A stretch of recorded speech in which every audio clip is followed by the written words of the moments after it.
Bueno, el libro de Aisha me resultó sumamente curioso en el sentido de que traes un conflicto, digamos, exterior, digamos, a nuestro México, digamos, ¿no? Pareciera ser que, no sé, que está como mucho más cerca de nosotros. ¿Cómo lo vives tú? Sí, yo creo que tal vez eso fue precisamente lo que me hizo pensar hace ya no sé cuántos años que quería escribir esto y que valía la pena escribir y explorar esta parte, ¿no? O sea, es algo tan lejano a nosotros, el Islam, y sin embargo hay como ciertas cosas en el Islam, ¿no? En la negociación de afectos y de roles y demás, que es tan parecido también, ¿no? Al machismo mexicano. Entonces creo que desde inicio sabía que más allá de la religión había algo aquí que quería explorar, ¿no? Cuando yo vine a México, yo les decía a mis amigos argentinos que acá era como el Islam, precisamente con el tema del machismo. Por supuesto que poco a poco empecé a vivir, hace 20 años ya que vivo acá, y empecé a morigerar ese discurso, digamos, porque hay un montón de otros síntomas que no son como el Islam. Pero, pero sí me quedó esa idea, ¿no? De llegar y ver exactamente esa gráfica. Sí, sí, y para mí, por ejemplo, algo que yo, bueno, es que además está esta diferencia de edades entre mi hermana y yo y que ella se fue muy pronto de casa, ¿no? A vivir y a estudiar y demás, ¿no? Pero yo lo que recuerdo y lo que escuchaba con quienes conversé sobre antes de su conversión es que había la misma entrega, ¿no? Una entrega 100% al feminismo, al socialismo, a las marchas estudiantiles, ¿no? Entonces, como yo siento así como si hubiera cambiado como un poco de ídolo, por así decirlo, y la misma entrega, ¿no? O sea, con mi hermana nunca fue nada medias. Así que creo que hay un poco de eso, ¿no? En qué momento simplemente cambiamos lo que está arriba, pero estamos actuando en consecuencia a algo que nos ciñe, ¿no?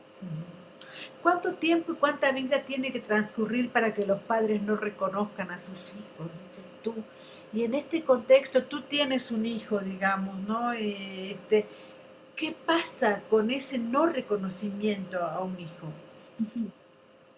Yo creo que para mí, o sea, ese momento en casa que lo recuerdo así perfecto, por eso ese sí era tan importante que estuviera en el libro, porque o sea, de alguna manera en mi hermana hubo un ejercicio de autoborramiento, ¿no? Desde cambiarse el nombre, irse, cortar completamente lazos con la familia, ¿no? Y por otro lado, en mi papá, especialmente en uno de mis hermanos, también hubo eso, ¿no? Y yo me pregunto qué tanto de ello era un mecanismo de autoprotección, ¿no? O sea, como borramos lo que nos duele, ¿no? Olvidamos lo que nos duele tantísimo que luego que no sabemos cómo negociar en ello en el presente, ¿no?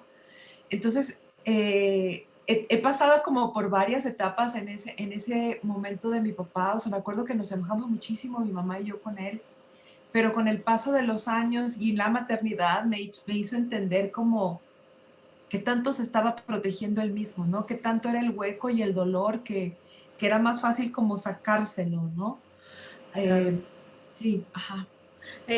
A mí me enterneció muchísimo la historia de tu padre, precisamente porque era su hija favorita y además poder explorar todo lo que tienen es esos sentimientos del padre, ¿no? Porque bueno, uno puede matar a cualquier persona y la madre siempre vamos a ser la hija de nuestra madre, pero el tema del padre es como mucho más complicado, ¿verdad?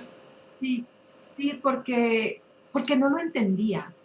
O sea, como creo que para mi madre la explicación y eventualmente para mí la explicación es, bueno, son estas cosas que una hace a veces por amor, ¿no? Claro. Por temor, ¿no?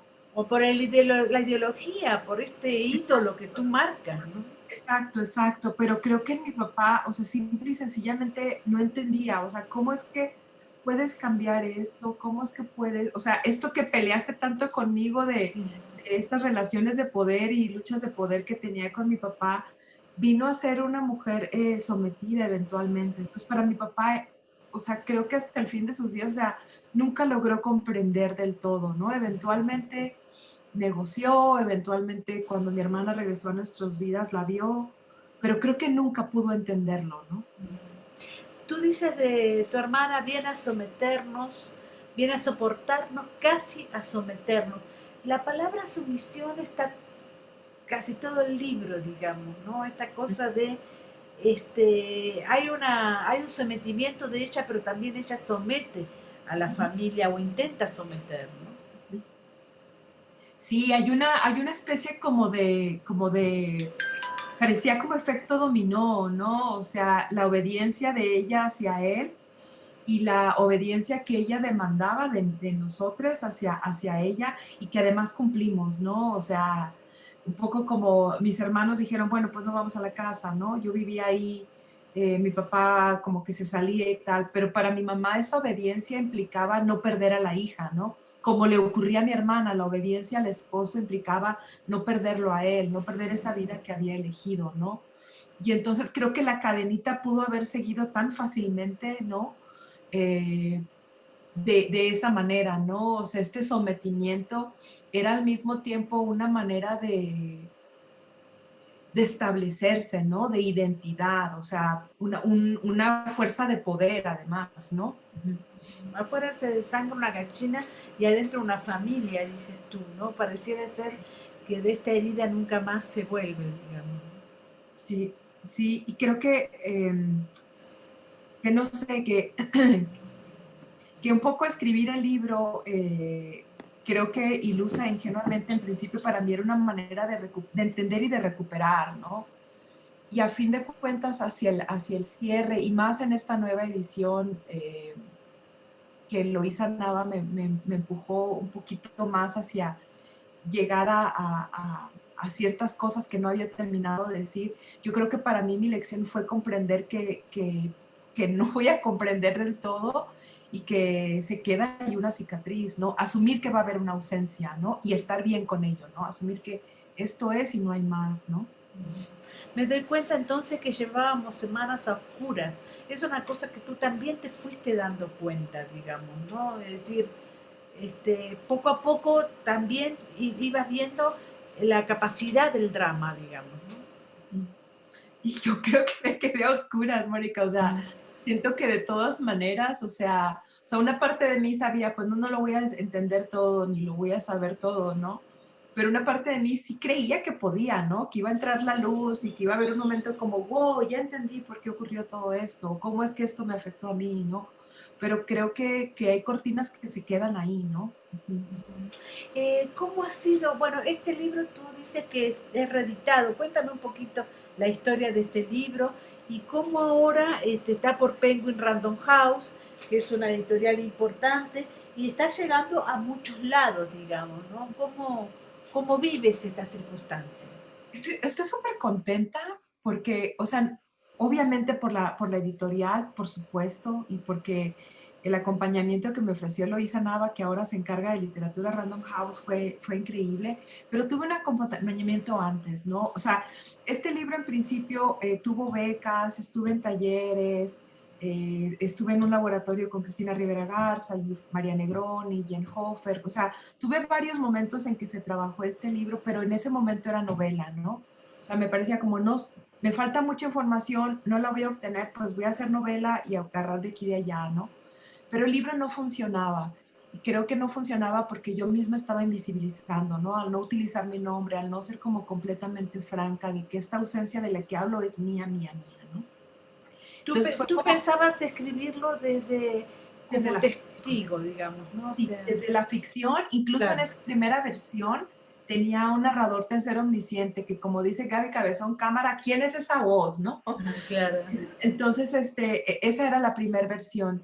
Y eventualmente, te digo, llegué a la conclusión de que estaba invisibilizando yo también, ¿no? Que estaba también negando esto tal como fue, ¿no? Y cuando pasó a esto, que en ese momento ahora me queda claro que era una novela de autoficción lo que yo quería hacer, pero no tenía las herramientas. Pasó por otra serie de talleres y conversaciones y creo que el libro esperó a que yo estuviera lista, que escribiera otras cosas, a que leyera otras cosas y llegó a manos de Enjambre Literario, ¿no? A Brenda Navarro y a Lisma de León, que le dieron como también otro acompañamiento y me pusieron así como, o sea, así como lo tienes está bien, pero nos gustaría saber más de esto y nos gustaría que exploraras un poco más, ¿no? Entonces ese como, no quiero decir empujoncito, pero ponerme un poquito hacia el precipicio me obligó a decir, va, ¿no? O sea, es que esto toca, ¿no? Es lo que le diría yo al libro de alguien más. Y en esta siguiente versión con Eloísa Nava, yo pensé que el libro iba a salir tal cual y me queda claro que había cosas que no estaban todavía del todo dichas y exploradas, ¿no? Entonces creo que esta versión con los pequeños cambios entre la edición de Enjambre y esta, yo creo que es como un salir del closet completamente, pero del closet de las emociones, ¿no? O sea, asumir la ausencia, asumir el duelo y comprender que va a estar ahí, que no se va, ¿no? O sea, que está ahí, que permanece, ¿no? Me Porque mi cuesta, hermana regresó, pero no claro, regresó que yo conocí, ¿no? claro. Me cuesta mucho hacer entender a veces a la gente lo que es el relato y lo que es la voz literaria, lo que es el cuento y lo que es tener una anécdota, digamos, ¿no? Porque todos tenemos anécdotas, todos pasamos por historias a lo largo de la vida, pero no necesariamente tienen que tener un espacio literario, digamos, ¿no? Sí. Y tu espacio se ha expandido con esta novela, ¿lo crees así? Absolutamente, porque sabes, o sea, creo que para mí el gran aprendizaje, y ya venía en basura, como en basura me pasaba mucho, me toca hablar de esto, especialmente con el caso del personaje trans, o sea, como me corresponde, no me estoy apropiando, o sea, fue algo que sufrí mucho y que mi manera de resolverlo fue haciéndome responsable y estudiando un montón, leyendo un montón, ¿no? Investigando un montón. Y creo que ocurre acá también, o sea, en el momento en que yo, o sea, me di cuenta que tenía que usar mi nombre porque era mi historia, era mi historia de la ausencia de mi hermana, pero que también, o sea, que dentro de ello lo personal es también político, ¿no? O sea, esto es la violencia de género, esta es la violencia doméstica, esto es lo que ocurre cuando visibilizamos emociones y demás, cuando no preguntamos. Entonces, creo que en ese sentido, por eso el libro tiene esta cosa amplia, ¿no? Y no me sorprende además que el género de no ficción es lo que vamos a estar viendo más y más los próximos años, porque creo que algo se destapó pre-pandemia incluso, pero la pandemia además nos va a demostrar eso. Estamos con nosotros mismos, ¿no? Todo el tiempo y nos damos cuenta que estas cosas que vivimos en casa, en la habitación, son también el resultado de cultura, sociedad, política, economía, ¿no? O sea, pertenecen a una esfera mayor. Y quiero pensar que este libro parte de esa premisa, ¿no? De esa conciencia. La última pregunta sería, ¿qué nivel tiene para ti la familia? Teniendo en cuenta que tú te construyes todo el tiempo a la familia en este libro, el libro de Aisha, digamos, ¿no? Wow, qué difícil pregunta. Sabes que yo creo que algo que, bueno, que pongo al final del libro, o sea, el proceso del libro, aunque hubo talleres, hubo muchísima soledad, ¿no? O sea, hubo mucho, lo hablé con mi mamá en su momento, ¿no? Pero nada más, ¿no? Con mi hermana más adelante. Pero creo que es un libro de buscar a la familia porque había una cierta como orfandad, ¿no? Mi hermana representaba muchísimo más que una hermana, ¿no? Representaba el efecto en toda la familia. Y ahora me queda claro que familia también es la que tú eliges, ¿no? O sea, familia para mí ahorita es mi hijo, ¿no? Especialmente. Pero también mis amigas, ¿no? También de alguna manera mis amigas las que escriben y las que no.